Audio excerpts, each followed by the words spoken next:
தமிழக மக்கள் அனைவருக்கும் நிறைய வணக்கம். 2 முக்கியமான விஷயத்த இன்றைக்கி நம்ம பார்க்க போகிறோம். ஒன்று என்னென்னா, ரேப்பெல்லாம் ஒன்றுமே கிடையாது. என்னடா பெரிய ரேப்பு, என்ன பெரிய பெண்களுக்கு பாதுகாப்பு, என்ன பெரிய கொலை கற்பழிப்பு அப்படிங்கிறதெல்லாம் ஒன்றுமே கிடையாது. சாதாரண ஒரு விஷயந்தான் அப்படிங்கிறத நார்மலைஸ் பண்ண ஒரு விஷயத்தையும், அதாவது கொஞ்ச நாட்களுக்கு முன்னாடி அதை கொந்தளிச்சிட்டு இருந்தாங்க, அதை நார்மலைஸ் பண்ண விஷயத்தையும். இன்னொன்று என்னென்னா, ஒருத்தர் தொடர்ந்து ரொம்ப நாளாக முட்டு கொடுத்துருந்தார்.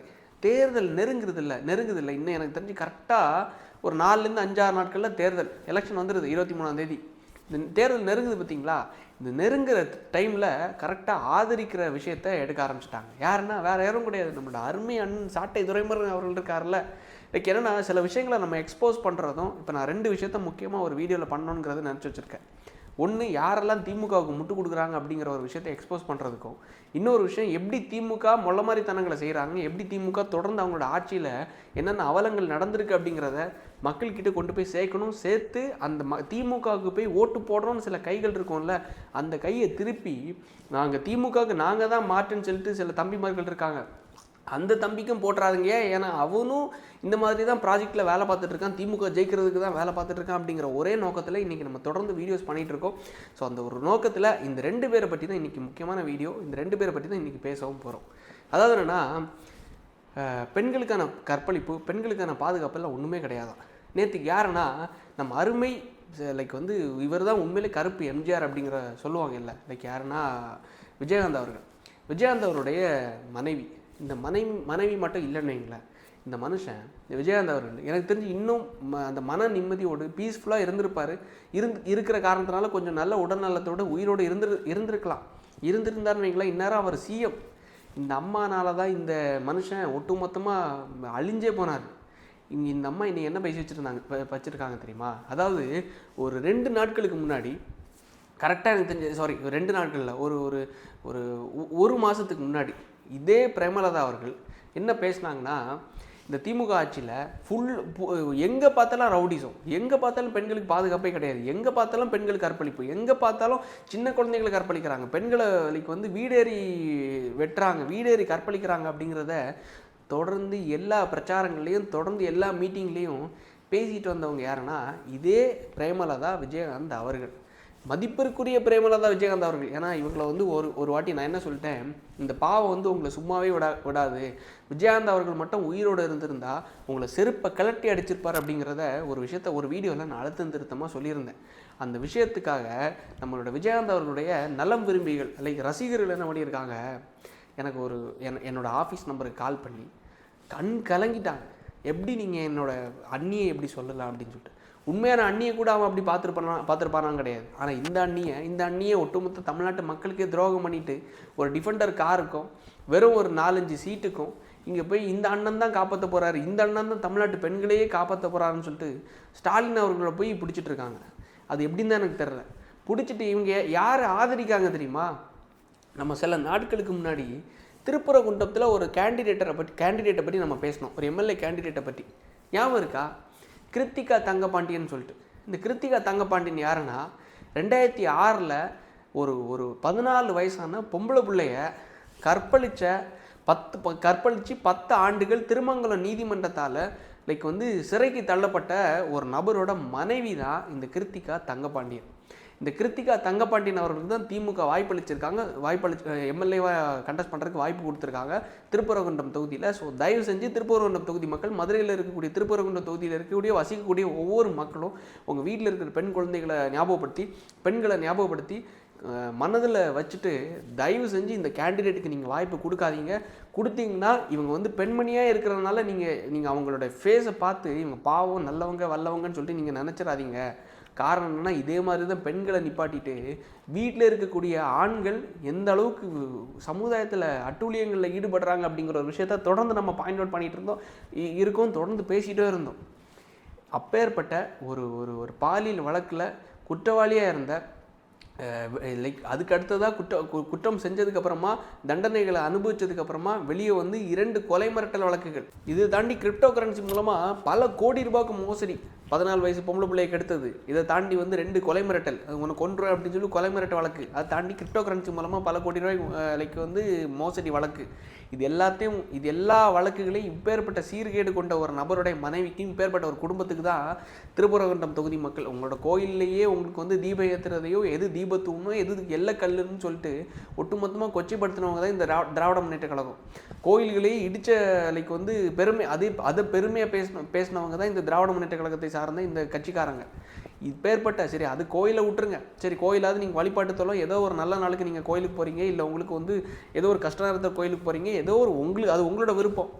ஆனால் வீட்டில் பெண்மணிகள் எப்போவுமே இருக்காங்கல்ல, வீட்டில் நம்ம எப்போவுமே வெளில போகிறாங்கல்ல, சமுதாயத்தில் சொசைட்டியில் நடமாட தானே செய்கிறோம்.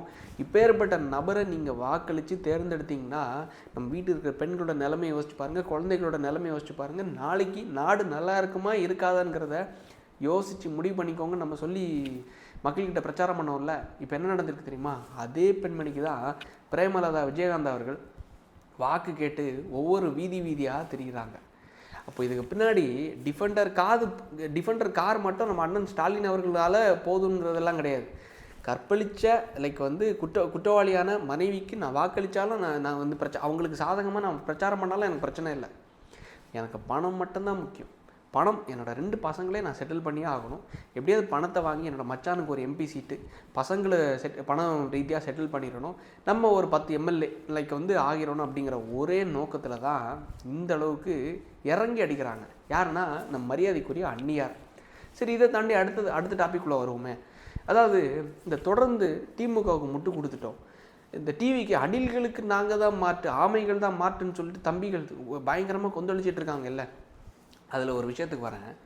புதிய தலைமுறையில் ஒரு பிடி டாக்ஸ் வித்து புதிய தலைமுறை அப்படின்னு சொல்லிட்டு ஒரு ஷோ நடத்தியிருந்தாங்க. இந்த ஷோவில் இப்போ சமீபத்தில் நம்ம அருமையான சாட்டை துரைமுருகன் அவர்கள், அதை தாண்டி லைக் நடிகை அஞ்சலி அவர்களுக்கு கூட சில்மிஷம் செஞ்சுட்டு ஒருத்தர் இருப்பார்ல, லைக் அந்த நபர் ஒருத்தர் லைக் கொஞ்சம் பேர் கூட்டி வச்சுட்டு இவங்க என்ன பண்ணியிருக்காங்க, லைக் வந்து சும்மா ஒரு கலந்துரையாடல் மாதிரி ஒரு மலைக்கு மேலே போய் ஒரு வீடியோ ஷூட் ஒன்று பண்ணியிருக்காங்க.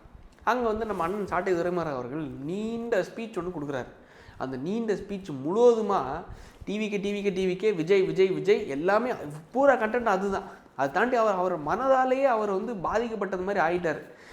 லைக் வந்து விஜய் லைக் சாப்பிட்டாலும் அவர் விஜய் தான் நினச்சிட்ருக்காரு, தூங்கினாலும் விஜய் தான் நினச்சிட்ருக்காரு, காலையில் பாத்ரூம் போனாலும் விஜய் தான் நினச்சிட்ருக்காரு, குளிக்கும் போதும் விஜய் தான் நினச்சிட்ருக்காரு, என்ன பண்ணாலும் விஜய். யாராவது எதாவது பண்ணுங்க, நல்ல ஏதாவது மருத்துவமனை கூட்டு போங்க, எப்போ பார்த்தாலும் விஜய்.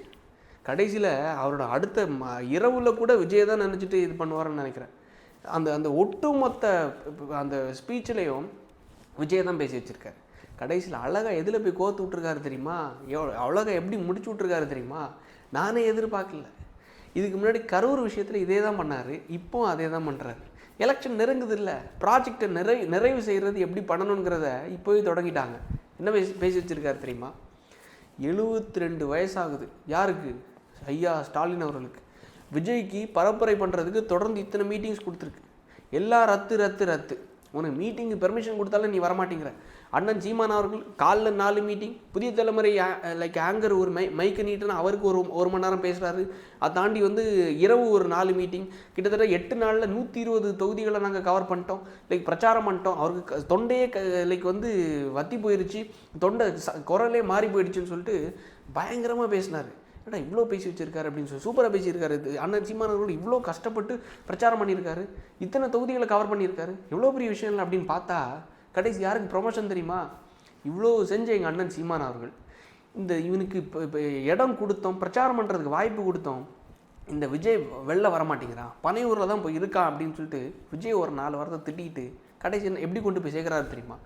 72 வயசாகுது நம்ம அண்ணன் ஸ்டாலின் அவர்களுக்கு. எத்தனை தொகுதி பிரச்சாரம் போகிறாரு, வீதியாக பிரச்சாரம் பண்ணுறாரு பாருங்களேன், கூட்டம் போட்டு பிரச்சாரம் பண்ணுறாரு பாருங்களேன் அப்படின்னு. மக்களுக்கு எல்லாருக்கும் தெரியும், மொள்ள மாதிரி தானம் பண்ணால், கொள்ளை அடித்தா, ஈடி ரைடு வந்தால், பொம்பளை பிள்ளைங்களை இங்கே நடமாட விடாமல் பண்ணால், லைக் வந்து கொள்ளை அடித்து ஜெயிலுக்கு அமைச்சர்களை அனுப்புனா, இவ்வளோ மொள்ள மாதிரித்தனங்களை பண்ணால் மக்கள்கிட்ட ஓட்டு வராது. ஸோ வீதியாக போய் தான் ஆகணும், லைக் வடையை சுட்டு தான் ஆகணும், காப்பி போட்டு தான் ஆகணும், லைக் வந்து பெண்களுடைய காலில் விழுந்து தான் ஆகணும், நம்ம செய்யாத வேலைகளை செஞ்சு தான் ஆகணும். எல்லா விஷயங்களுக்கும் குனிய வேண்டிய இடத்துல குனிஞ்சு, நெளிய வேண்டிய இடத்துல நெளிஞ்சு, அம்மா சாமி எனக்கு ஓட்டு போட்டுருங்க, இந்த ஒரு வாட்டி ஓட்டு போட்டுருங்கன்னு சொல்லிட்டு விழுந்து தான் ஆகணும்.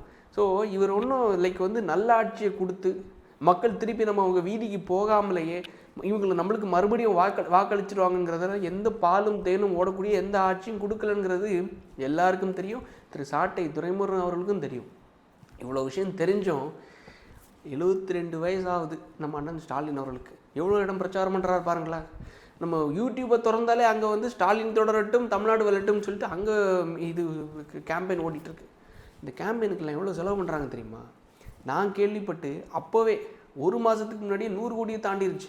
100 கோடியை தாண்டிருச்சு. இப்போது கிட்டத்தட்ட எலெக்ஷன் நெருங்குது. ஒரு வீடியோ எத்தனை வாட்டி ஸ்கிப்பு கொடுத்தாலும் சரி, எத்தனை வாட்டி கேன்சல் பண்ணி திருப்பி போட்டாலும் சரி, ஸ்டாலின் தொடரட்டும், தமிழ்நாடு வெல்லட்டும். என்ன கர்மண்டா இது? என்ன கர்மனே தெரில. இதுக்கு சப்ஸ்கிரிப்ஷன் போட்டு போயிடலான்னு சொல்லிட்டு பலர் சப்ஸ்கிரைப் பண்ண ஆரம்பிச்சிட்டாங்களாம். இந்த எலெக்ஷன் டைமில் பல சப்ஸ்கிரிப்ஷன் யூடியூப்பில் வந்து ஏறிடுச்சான். அது பார்த்தாலே என்ன கர்மனே தெரில. இதை தான் கடைசியில் எனக்கு நல்லா தெரியும் இவங்க எங்கே வந்து இந்த முட்டு சந்தில் போய் அணில் அடிக்கிறேன்னு பேரில் எந்த முட்டு சந்தில் போய் முட்டி நிற்பாங்கிறது நல்லா தெரியும். காரணம் என்ன தெரியுமா? பணத்தை நல்லா வாங்கி நிரப்பிக்கிட்டாங்க. இப்பேற்பட்ட கீழ்த்தரமான ஒரு பாலிடிக்ஸ் தேவைங்கிறது எனக்கு தெரில. ஒரு மீம் பார்த்தேன். எப்படி தெரியுமா? அண்ணா சீமான் அண்ணன் அவர்களே, உங்களுக்கு வாக்களிக்கணுங்கிறது எனக்கு ரொம்ப நாள் ஆசைண்ணே, நானும் தொடர்ந்து வாக்களிச்சுட்டு இருந்தேண்ணே. ஆனால் என்ன பண்ணிங்க தெரியுமா? இந்த 2 பேர், இடும்பாவன் கார்த்தி அவர்கள், சாட்டை துரைமுருகன் அவர்கள், இந்த 2 பேரால் உங்கள் கட்சிக்கு நான் வாக்களிக்கவே கூடாது, வாக்களித்ததுக்கே மிகப்பெரிய லெவலில் நான் வந்து அசிங்கப்படுறேன்னு சொல்கிற அளவுக்கு ஒட்டுமொத்த சோஷியல் மீடியாவை மாறிடுச்சு. ஒட்டுமொத்த யங்ஸ்டர்ஸாக மாறிட்டாங்க. இப்போ சமீபத்தில் ஒரு வேலை பார்த்துட்டு இருந்தாங்க. என்ன தெரியுமா? லைக் வந்து அண்ணன் சீமான் அவர்கள் வர மாதிரியும், சாட்டை துரைமுருகன் அவர்கள் வர மாதிரியும், லைக் வந்து ஒரு பாட்டெல்லாம் போட்டு பயங்கரமாக வந்து இவரை ப்ரொமோட் பண்ணிட்டு இருந்தாங்க. சீமான் அவர்கள் தமிழ் தேசிய பாதையில் தமிழ்நாட்டையே காக்க வந்திருக்காரு அப்படின்னு சொல்லிட்டு. இதெல்லாம் சொல்லிட்டு கடைசி எங்கே போய் சண்டை போடுறதுன்னா அணில்கள் கூட. விஜய் விஜய் விஜய் விஜய் விஜய், தூங்கும் போதும் விஜய், துப்பும் போதும் விஜய், குளிக்கும் போதும் விஜய், தும்மும் போதும் விஜய், எல்லாம் எப்பவும் விஜய். இந்த கர்மம் பிடிச்ச பொழப்பு தேவையா கோபி? இல்லை, எனக்கு மக்கள் ஒரு விஷயத்தை நல்லா புரிஞ்சுக்கோங்க. இந்த பிரேமலதா விஜயகாந்த் அவர்களாக இருந்தாலும் சரி, நாம் தமிழ் கட்சியாக இருந்தாலும் சரி, இந்த மாதிரி பேசக்கூடிய நபர்களாக இருந்தாலும் சரி, யார் பேசினாலும் சரி, யார் என்ன கூவினாலும் சரி, தயவு செஞ்சு இதெல்லாம் கேட்டுட்டு நல்லா இருக்கேன்னு சொல்லிட்டு மிச்சர் சாப்பிட்டுட்டு அதை அப்படியே ஒதுக்கி வச்சுட்டு, இவ்வளோ நாள் இவங்க எப்படி மிச்சர் சாப்பிட்டுட்டு இருந்தாங்களோ அதே மாதிரி கொஞ்சம் அப்படியே ஒதுக்கி வச்சுட்டு நல்ல ஒரு ஆட்சியை தேர்ந்தெடுத்து வாக்களித்து தமிழ்நாட்டுக்கு நல்ல ஒரு விடிவு காலத்தை கொண்டு வருவீங்க அப்படிங்கிறதுக்கு நான் கத்திகிட்டு இருக்கேன். நான் அட்லீஸ்ட்டு கொஞ்சம் கத்துறதுக்கு கொஞ்சம் ஒரு ஒரு ஒரு கன்சென்ட்டாக கொஞ்சம் மனதில் எடுத்துக்கிட்டு நல்ல ஒரு ஆட்சிக்கு, நல்ல ஒரு ஆட்சியாளர்களுக்கு நீங்கள் வாய்ப்பளிப்பீங்க, வாக்களிப்பீங்க அப்படிங்கிறத நம்பி விடைபெறுகிறேன். எப்போதும் போல் நன்றி, வணக்கம்.